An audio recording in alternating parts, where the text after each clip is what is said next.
Muy buenas noches, amigas, amigos, a quienes nos acompañan en la mesa. Un honor estar con ustedes esta noche.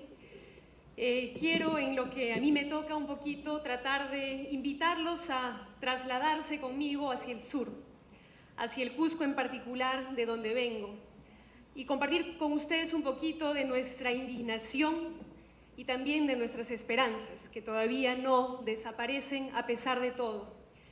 Y contarles que hace unas semanas, unos días apenas, el 25 y 26 de febrero, se llevó a cabo en Cusco un gran paro de 48 horas, bastante contundente, por cierto, respaldado por prácticamente todos los sectores productivos, sociales y políticos, quienes también salieron en una movilización multitudinaria el día 26 de febrero, con una plataforma bastante diversa, como suele ser, pero que podríamos resumir en un cartel que yo avisoré en medio de la manifestación, que decía, en una cartulina pintada con plumón: Ollanta, cumple tus promesas.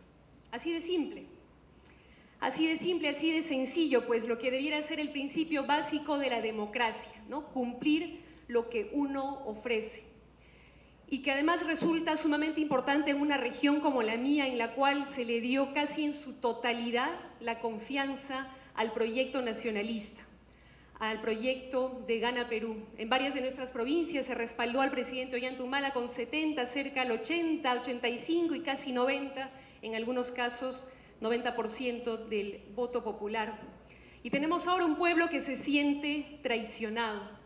Y una de las promesas a las cuales nos aferramos con más convicción y esperanza a la plataforma de Gana Perú y el proyecto nacionalista fue justamente la de recuperar nuestros recursos para beneficio principalmente del mercado interno, de las ciudadanas y los ciudadanos peruanos, y en particular para el caso del gas en Cusco. Porque sí, pues resulta que este famoso gas de Camisea, lote 88, 56, etcétera, está en nuestra región. Pero imagínense ustedes nuestra situación cuando, siendo aquellos que tenemos en nuestro territorio estos recursos tan ricos y con tan enorme potencial que bien han descrito quienes me han precedido, no podemos gozar del mismo. Y tenemos prácticamente, para, digamos, caricaturizando un poco quizás, pero sin alejarnos mucho de la realidad, un recurso que sale por un tubo que pasa por nuestras narices, y nosotros no podemos hacer uso de ese recurso. Tanto así